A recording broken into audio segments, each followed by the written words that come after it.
নমস্কার প্রিয় দর্শক শ্রোতা মণ্ডলী, সমাচার ত্রিপুরা চ্যানেলের পক্ষ থেকে নিয়ে শুভেচ্ছা এবং ভালোবাসা। আমি ডক্টর এসপি গোস্বামী আপনাদের সামনে এসেছি হোমিওপ্যাথি নিয়ে আলোচনা করব। দেখুন, হোমিওপ্যাথি এত মজার একটা চিকিৎসা পদ্ধতি যে অ্যালোপ্যাথির মতো খেতেও যেমন কোনো অ্যালোপ্যাথি তো ভীষণ কষ্ট, ইঞ্জেকশন, তারপরে কি বলে বড় বড় ক্যাপসুল, তারপরে কি বলবো তিক্ত তেতো ফাইল, মানে লিকুইডও আছে, ফাইল আছে, আরও কত কি বলবো, শুধু ঔষধ তো নয়, অনেক কিছুই আছে অ্যালোপ্যাথিতে। তো অনেক ক্ষেত্রে দেখা গেছে শিশুদের বলুন, বৃদ্ধদের বলুন, যুবকদের বলুন, বড় বড় ক্যাপসুল গিলতেও অনেকের কষ্ট, বুঝতে পারছেন তো। অনেকের আবার ওই যে বললাম না, একটু টেস্টি জিনিস খাওয়া যারা পছন্দ করেন, তেতো ওষুধ পছন্দ, এগুলো খেতেই পারেন, বমি পর্যন্ত করেন, কি পুরুষ কি মহিলা, অনেকেরই এই ধরনের বিভিন্ন অ্যালার্জি আছে, সব কিছু খেতেই পারে না। যেমন আয়রন টনিক, অনেক মহিলারা অনেক স্ট্রং আয়রন টনিক আছে অ্যালোপ্যাথিতে, যেগুলো খেতে পারেন না, হ্যাঁ, খেলে বমি আসে। তো লিমিটেড কিছু আয়রন টনিক আছে যেগুলো খেতে সুস্বাদু করে তৈরি করা হয়, কিন্তু এটা সত্যি অ্যালোপ্যাথি ওষুধগুলো বলা হয়েছে যে যত তাতে মধু মিষ্টি মেশানো হবে ততই ওষুধের অ্যাকশন কমতে থাকে। এই জন্যেই জেনারেলি অরিজিনালিটিটা বজায় রাখার জন্যে তার তেতোভাবি বলুন বা যাই হোক, সেগুলোকে বজায় রাখার জন্য এত টেস্টি করা যায় না। আর কিছু তো রয়েছে একেবারেই তেতো, মানে এটাকে আর কোনো কুইনাইন জাতীয় ওষুধপত্র যাই আছে সেগুলো কোনোভাবেই টেস্টি করার উপায় নেই। যেমন বাচ্চাদের প্যারাসিটামল জেনারেলি ভীষণ তেতো, বাচ্চারা এটা খেতেই পারে না, লিকুইড বলুন আর ট্যাবলেট তো আচ্ছা গিলে ফেলা যায়, কিন্তু বাচ্চাদের জন্য তো জেনারেলি সিরাপ থাকে, সেই সমস্ত সিরাপ বলুন এটা বলুন বাচ্চারা খেতেই পারে না, খেলেও জোর করে 4-5 জন ধরে যখন বাচ্চাকে খাওয়ানো হয় আবার বমি করে সেটা বের করে দেয়। সুতরাং সব দিক দিয়েই অসুবিধা। এই জন্যে হোমিওপ্যাথি ঔষধ আমি কেন খুব গুণগান করি, কারণ হোমিওপ্যাথি ঔষধের যে গ্লোবিউলস মিশ্রিত মিষ্টি মিষ্টি গ্লোবিউলস রয়েছে, বা জেনারেলি ধরুন না আধা কাপ জলের মধ্যে মাদার টিনচার অল্প স্বল্প মিশিয়ে খাওয়া যায়, সুতরাং এগুলো কোনো টেস্ট, বিশেষ কোনো টেস্ট নেই। আর বায়োকেমিক ট্যাবলেট তো আর কী বলবো, পাউডারের মতো খাবেন, ময়দার মতো লাগবে। সুতরাং সব দিক দিয়ে কি খেতে বলুন কি ইউজ করতে বলুন, মানে সব দিক দিয়ে হোমিওপ্যাথি সেরা। এই জন্যে হোমিওপ্যাথি এখন সবাই পছন্দ করছেন, বিশেষ করে বাচ্চাদের জন্য তো আমি বলবো যে হোমিওপ্যাথির বোধহয় পৃথিবীতেই জুড়ি নেই। অথচ সঠিক ডায়াগনোসিস হলে পরে ছোটো ছোটো শিশুদের, সেটা ইমার্জেন্সি পেশেন্টই হোক, আমার কাছে তো অনেক ধরনের পেশেন্ট আসে, ইমার্জেন্সিও আছে, সেই সমস্ত ক্ষেত্রে রেকর্ড ম্যাজিক দেখেছি, কি বলবো, সেলাইনের পেশেন্ট আমি ঠিক করে দিয়েছি এবং খুব সুন্দরভাবে সুস্থ হয়ে গেছে। তো হোমিওপ্যাথি আসলে সত্যি এত সুন্দর একটা আবিষ্কার। আমি হেনিম্যানকে এই জন্যে এত, মানে কি বলবো, আমার কাছে তো উনি ভগবান। এত সুন্দর আবিষ্কার পৃথিবীতে আর দ্বিতীয় কিছু হয়নি। যাই হোক, এরপরেও আমি বলবো যে অনেক লোকেরা হ্যাঁ বুঝেন এবং বুঝতে পেরেছেন, প্রশংসাও করেন। আমার এখানে তো প্রচুর পেশেন্ট আসেন, আমি দেখেছি সবার এটার প্রতি যথেষ্ট শ্রদ্ধা আছে এবং সবাই বিশ্বাস করেন।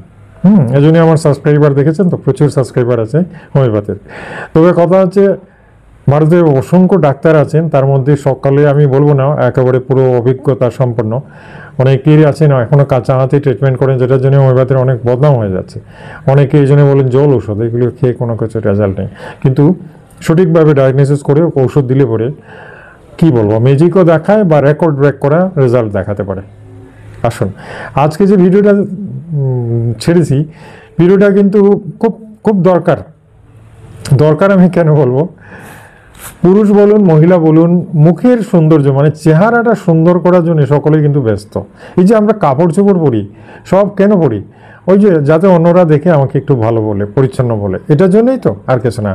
আর মেয়েদের তো আর কি বলবো, মেয়েদের ভেতরে মানে নিজেকে রূপচর্চা, সাজসজ্জা, তা না হলে কি আর চুড়ি পরতে হয়, কপালে ফোঁটা দিতে হয়, আর ক্রিম মাখতে হয়, আর কানে দুল পরতে হয়, কেন?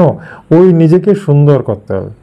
যত সুন্দর করা যাবে ততই সবাই লাইক করবে, আর সবাই পছন্দ করলে পরে অনেক পারপাস সলভ হয়ে যায় মানুষের জীবনে, সেটা পুরুষের ক্ষেত্রেই হোক আর মহিলার ক্ষেত্রে হোক। চাকরি পাওয়া থেকে শুরু করে মেয়েদের বিয়ে থেকে শুরু করে নিজের রূপ সৌন্দর্যটা ঠিক থাকতে হবে। শুধু আমি বলবো, শুধু রূপ সৌন্দর্য নিয়ে মেতে থাকলে হবে না। শরীর যদি হালকা পাতলা থাকে, বেশি যদি রোগা থাকেন, তাহলে রূপ দিয়ে কী হবে? রূপ তো ঠিক আছে, রূপ হচ্ছে, কিন্তু তখন লোকেরা বলবে স্বাস্থ্য নেই, রোগা। এই আর একটা শব্দ সৌন্দর্যের সাথে জড়িত, অর্থাৎ রোগা হলেও সৌন্দর্যটা পুরোপুরি হয় না। এখন স্বাস্থ্য হতে গেলে তো শরীর সুস্থ থাকতে হবে। শরীরে যদি রোগ ব্যাধি থাকে তাহলে স্বাস্থ্য কী করাবে? মেদ জমবে না, হ্যাঁ, শুকনো বডি শুকনো হয়ে যাবে। সুতরাং আমি বলবো যে দুটোরই দরকার। তাই আমি আজকে দুটো ব্যাপারে আলোচনা করব। প্রথমত, সুস্বাস্থ্য হলে পরেই সৌন্দর্য আপনা আপনি ফুটে ওঠে, এটা হচ্ছে প্রধান কথা। আর দ্বিতীয় হচ্ছে চামড়া, যেটা মানে মুখের যে চর্ম, মুখমণ্ডলের যে চর্ম যেটা, সেটাকে মানে সুন্দরভাবে যদি কেউ মেনটেন করতে পারেন, তাহলে আপনার নিজ দিক মানে হাত পা এগুলো সরু থাকুক মোটা থাকুক ওটা বড় কথা না, কিন্তু মুখটা সুন্দর হলে 50% কিন্তু আপনি কাজে সফল হয়ে গেলেন। কারণ মুখ হচ্ছে মানুষের ক্যারেক্টারের একটা বড় আয়না। এটা যদি ঠিক হয়ে যায়, এটা যদি সুন্দর হয়, তাহলে আপনি 50% কাজে কিন্তু সফল, সকলে আপনাকে পছন্দ করবে। আর ফিল্ম স্টারদের কথা তো বলে লাভ নেই, ফিল্মে আর মিডিয়াতে বা মডেলিংয়ে মুখের সৌন্দর্য খুবই দরকার, আর মেয়েদের বিয়ের ব্যাপারেও মুখের সৌন্দর্য দরকার। তাই আজকের ভিডিওটা খুব দরকার। এমনকি আমি বলবো যে বুড়ো হয়ে গেলেও যারা প্রৌঢ়রা যারা আছেন, যে সমস্ত মহিলা পুরুষরা আছেন, বয়স হয়ে গেছে, কিন্তু তাদেরও দেখা যায় কোনো কোনো ক্ষেত্রে চেহারাটা একটু ফ্রেশ না হলে সোসাইটিতে চলাফেরা করা মুশকিল। হয়তো বিভিন্ন কাজে যুক্ত আছেন, একজন বয়স্ক মহিলা অমুক সংস্থার প্রেসিডেন্ট, অমুক সংস্থার সেক্রেটারি, তো মিটিংয়ে যেতে হয়, সেখানে একটু সৌন্দর্যের দরকার পড়ে, বা রাজনীতি করতে গেলেও দেখা যায় সৌন্দর্যের দরকার আছে, এটা তো স্বাভাবিক। সুতরাং রূপচর্চা সবারই দরকার, বুড়ো বয়সও দরকার, কচি বয়সও দরকার। আর এটার জন্য আজকের ভিডিও একেবারে সুপার, মানে আপনাদের সব প্রবলেম সলভ করে দেওয়ার চেষ্টা করছি। আসুন একটা একটা করে আমি ডিটেলসটা বলি। সুস্বাস্থ্য হতে গেলে রোগমুক্ত হতে হবে। শরীরে যদি অসংখ্য রোগ থাকে, বিশেষ করে লিভার প্রবলেম, চর্বি শুকিয়ে যায়, যেটা চর্বিতেই শরীর মোটা হয় ফলে। এখন চর্বি যদি সৃষ্টি না হয় আর চর্বি যেটা আছে সেটাও যদি শুকিয়ে যায়, তাহলে তো শরীর রোগা হবে, বুঝতে পারছেন তো? রোগা হয়ে গেলে ভাল লাগে না। তো সেটার জন্যে একটা ফুল কোর্স ট্রিটমেন্ট নিতে পারেন আমার কাছে। অবশ্যই আমি হালকা মানুষদেরও মোটা করতে পারি, আর মোটাদেরও হালকা করার বিভিন্ন চিকিৎসা পদ্ধতি রয়েছে। তো অনেকেই রেজাল্ট ভালো পেয়েছেন। আমার সাথে যোগাযোগ, ডিসক্রিপশনে আমার নাম্বার দেওয়া আছে, যোগাযোগ করলে আমি অবশ্যই আপনাদের গাইডেন্স করব কীভাবে তার পাশটা সলভ হবে। আসুন, আর আজকে যে ব্যাপারটা বলছি, মুখ্যত আমি মুখটাকে সুন্দর কীভাবে রাখা যায়, সে যে কোনো বয়সের হোক, মুখটাকে কীভাবে সুন্দর রাখা যায় সেটার জন্য আমি ডিটেলসটা বলি। প্রথম কথা হচ্ছে, একটা কাগজে যদি আঁকা বাঁকা কালির দাগ থাকে, তাহলেও তো কাগজটার আর সৌন্দর্য রইল না। মনে করেন মুখটাও এরকম। তো মুখের মধ্যে যদি স্পট, ব্রণ, পিম্পলস, একনি যেটাকে ইংরেজিতে বলে, এই যে শাল দাগ এগুলো যদি থাকে, তাহলে তো মুখের সৌন্দর্য থাকবে না। ন্যাচারালি মুখটাতে দাগ পড়বে, এটা দরকার। অনেকের মুখ কি বলবো, একেবারে চাওয়াই যায় না এমন অবস্থা। যারা দিনমজুর টজুর, তারা তো আর মুখের দিকে খেয়ালই রাখেন না, একদিকে ঘামছেন, অন্যদিকে মানে ইচ্ছে মতো নেশা ফেশা করছেন, যেটার জন্য মুখের অবস্থা খুব খারাপ। মুখে ময়লা বালি এগুলো লেগে থাকে। তো এগুলো থাকলে পরে মুখের চামড়া তো নষ্ট হবেই জেনারেলি। শুধু সেটা নয়, যেমন রাজমিস্ত্রিরা যে কাজ করেন, সিমেন্টের গুঁড়া এটা ওটা পড়লে পরে মুখের মধ্যে বিভিন্ন ভাইরাস এসে দানা বাঁধে, জীবাণু এসে দানা বাঁধে, তখন সেখানে কিন্তু নানা রকমের ফুসকুড়ি, দুরারোগ্য স্কিন ডিজিজ এগুলো হয়ে যায়, যেগুলো ওষুধ দিয়ে ভালো করা যায় না। আর মুখে তখন আর ক্রিম টিমও মাখা যায় না। তো সব বলবো আজকে।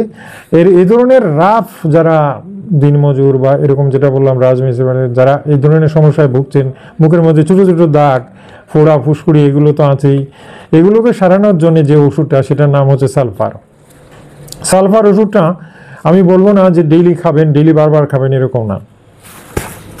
সালফার ওষুধটা কিন্তু বেশ শক্তিশালী একটা ঔষধ, ভীষণ শক্তিশালী। এটা কিভাবে খাবেন? সালফার 30 নিতে হবে এবং 2 গোটা করে দিনে 2 বার করে 5 দিন খেয়ে কিন্তু সালফার বন্ধ। 5 দিনের পরে সালফার আর খাওয়া যাবে না, কারণ তখন খেলে পরে রিয়াকশান হবে এবং অতিরিক্ত মানে বডিতে একটা গরম ভাব, একটা জ্বালা জ্বালা তৈরি হতে পারে, কারণ সালফার সেই জিনিসটা তৈরি করতে পারে। সুতরাং সালফার 5 দিনে বেশি কখনোই না, 3 থেকে 5 দিন। দ্বিতীয় যে ব্যাপারটা, সালফার বললাম ওই যে মুখে শুকনো মুখ, একেবারে ময়লা ঠাসা, এখানে ওখানে স্কিন নষ্ট হয়ে গেছে, হ্যাঁ, এই সমস্ত ক্ষেত্রে সালফার লাগবে। দ্বিতীয় যে ওষুধটা মুখের সৌন্দর্য বৃদ্ধির জন্য মহিলারা, পুরুষরা, যুবকরা যেটা বেশি ব্যবহার করতে পারবেন সেটার নাম হচ্ছে বারবেরিজ একুয়াফিলাম। বারবেরিজ একুয়াফিলাম মাদার টিনচারই রয়েছে।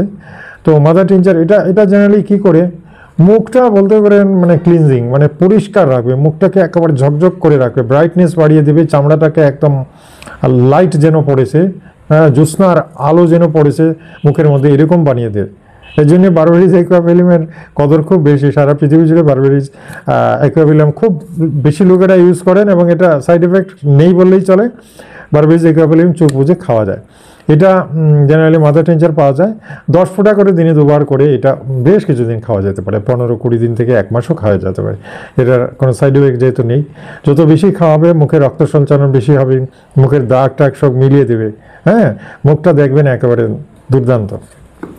ঠিক আছে, এবার আসছি আরেকটা লক্ষণ, সেটা হচ্ছে অনেকের গ্রিজি তৈলাক্ত মুখ, মানে মুখের মধ্যে মনে হয় যেন তেল দিয়েছে, চিকচিক চিকচিক করছে, সূর্যের আলোতে গেলে মনে হয় ঘাম ঝরে পড়ছে, বা ঘরের মধ্যে দেখা যায় তেল চিটচিটে মুখটা, কোনোভাবেই সেটাকে আর কমা যাচ্ছে, মনে হচ্ছে ঘামে মুখটা ভরে আছে, চিকচিক চিকচিক করছে। এই যে তৈলাক্ত মুখের জন্যে, আর সেটার কারণে, এই অতিরিক্ত তৈলাক্ত জিনিসের কারণে সেখানে মনে করুন ছোটো ছোটো দানা দানা ঘামাচির মতো বা একটা ফোড়া হয়ে গেছে, মাঝে মাঝে ফোড়া হচ্ছে, ওখানে ফোড়া হচ্ছে, এই সমস্ত কিছু যদি দেখেন, তাহলে যে ওষুধটা সেটার নাম হচ্ছে সরিনাম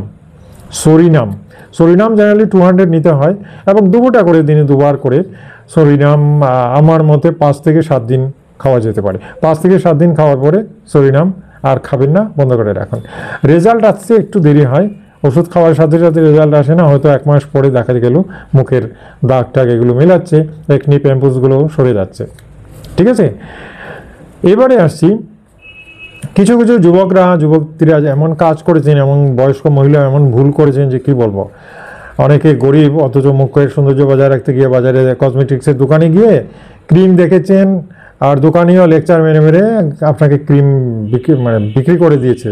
সেই ক্রিম মেখে মুখ শেষ, মানে মুখে পরের দিন থেকে দেখা গেল মুখ কালো হয়ে গেছে, মুখ দাগ হয়ে গেছে। এক মহিলার মুখ তো কালো, আলকাতরার মতো কালো হয়ে গেছিলো। তাহলে দেখুন, ওই যে বাজারে কম দামের নন ব্র্যান্ডেড যে সমস্ত ক্রিম থাকে, সেগুলো ব্যবহার করে যদি মুখের মধ্যে কোনো এফেক্ট এসে যায়, অর্থাৎ আগে যা বা মোটামুটি মুখটা ভালোই ছিল, ক্রিম মাখার পরে মুখের 12টা বাজে গেছে, মানে আরও শেষ। সেই সমস্ত ক্ষেত্রে যে ওষুধটা আমরা দিয়ে থাকি সেটার নাম হচ্ছে ববিস্টা। খুব ভালো একটা মেডিসিন, খুব পপুলার মেডিসিন। বিশেষ করে ওই যে বিষক্রিয়া, মুখের মধ্যে যদি স্কিনে কোনো পয়জনাস ক্রিম টিম ইউজ করার পরে মুখ নষ্ট করে দেয়, তাহলে ববিস্টাতে সেই ব্যাপারটা হতে পারে, সেই ভুলটা শুধরানো যেতে পারে। অনেকেরই এটা হয়েছে, অনেকে কিন্তু কি করবেন শুধু ভাবছেন, অ্যান্টিবায়োটিক খাচ্ছেন, এটা খাচ্ছেন, কিন্তু কোনোটাই কাজ হচ্ছে না। তাদের ক্ষেত্রে আজকে জেনে রাখুন যে ববিস্টা খেলে পরেই ঠিক হয়ে যায়। ববিস্টা 200 পটেন্সির ওষুধ নিতে হয়, আর 2 ফোঁটা করে দিনে 2 বার করে 10 দিন খেতে হবে ববিস্টা। তাহলে মুখে যদি কোনো পয়জনাস কিছু হয়, কারণ মুখ যদি কালো হয়ে যায়, তাহলে ধীরে ধীরে সেই ক্রিমের অ্যাকশনটা নষ্ট করে সে আবার পুরনো সেই চেহারাটাকে ফিরিয়ে আনতে পারে। ঠিক আছে, আসুন লাস্ট, এটা কিন্তু আমি বলবো মেয়েদের জন্যই বেশি, বা পুরুষদের ক্ষেত্রেও হয়েছে, অনেকের হয়নি। মেচেতার দাগ, মহিলাদের দেখবেন নাকের ডগায়, গালের ওখানে একেবারে ভারতের মেপের মতো, হ্যাঁ, এই কালো চুপচুপ দাগ, বেশ কিছু জায়গা জুড়ে কালো হয়ে আছে। কালো মানে না, চামড়ার পরে একটু খয়েরি টাইপের দাগ, দেখতে ভীষণ বিচ্ছিরি লাগে। 2 গালে 2 সাইডে যেন একটা ছুপ দিয়ে রেখেছে কেউ। কপালেও হতে পারে, নাকের ডগায় বেশি হতে দেখা গেছে, গালে 2 সাইডে বেশি হতে দেখা গেছে। হ্যাঁ, এটাকে আমরা বলি মেচেতা কি কেন হয়? মহিলাদের মিন্সের গোলমালের জন্যই বেশি হয়। জরায়ু সংক্রান্ত রোগ ব্যাধি, বা যাদের মাসিকের সমস্যা আছে, সাদা স্রাব ছিল বা ইচিং ছিল, মানে অনেক কিছু ট্রাবলস আছে, সেই সমস্ত ক্ষেত্রে জরায়ু সংক্রান্ত বেশিরভাগ ক্ষেত্রে এটাই দেখা গেছে। এই জন্য আমরা পিওরলি বলছি যে জরায়ু সংক্রান্ত সমস্যা থেকে যাদের মহিলাদের মেচেতার দাগ হয়, পুরুষদের ক্ষেত্রেও হতে পারে, তবে দুজনেরই একই ওষুধ।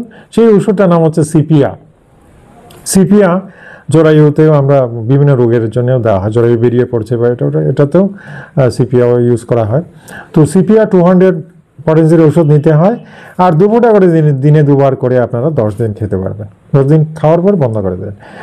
এটা 10 দিন খাওয়ার পর বন্ধ করলেই যে মেচেতার দাগ পুরোপুরি চলে যাবে তা কিন্তু নয়, এটার সাথে আরও কিছু ক্রিম টিম ইউজ করতে হয়। বাট ভেতরে যে ইনফেক্টেড ব্যাপার ছিল সেটাকে সে সিপিআর ঠিক করে দেবে। আর বাইরে থেকে আমি সাকসেসফুলি আমি বলবো যে বেশ কয়েকজন মহিলার এরকম মুখে মেচেদার দাগ ছিল, একদম মানে নিশ্চিহ্ন হয়ে গেছে, কিচ্ছু নেই এখন। তাই আমি বলবো আজকের ভিডিওটা যারা দেখছেন, যে সমস্ত মহিলাদের এরকম মেচেদার দাগ আছে বা ছিল, তারা আমার সাথে যোগাযোগ করতে পারেন। ডেসক্রিপশনে আমার নাম্বারটা দেওয়া আছে, সেখানে মেসেজ করতে পারেন। ঠিক আছে? আমার চ্যানেলে আজকে যারা এই প্রথম এলেন, চ্যানেলটাকে সাবস্ক্রাইব করে নিন, বেল আইকনটা টিপে দিন, যাতে প্রত্যেক দিন আপনার মোবাইলে আমার ভিডিওটা চলে যায়। অল নোটিফিকেশন কিন্তু অ্যালাউ করে দেবেন। ঠিক আছে? এই ভিডিওটা ভালো লাগলে একটা লাইক দেবেন। ঠিক আছে? আর আত্মীয় বন্ধুদের ভিডিওটা শেয়ার করেন, যাতে তারাও উপকৃত হয়। ঠিক আছে? এভাবে প্রত্যেক দিন আসবো এবং মূল্যবান রোগ ব্যাধি নিয়ে আলোচনা করব, ওষুধ সম্পর্কেও বলবো। অবশ্যই ভিডিওগুলো দেখবেন। আগামীকাল আবার আসছি, ততক্ষণের জন্য বিদায় চাইলাম। নমস্কার, ধন্যবাদ।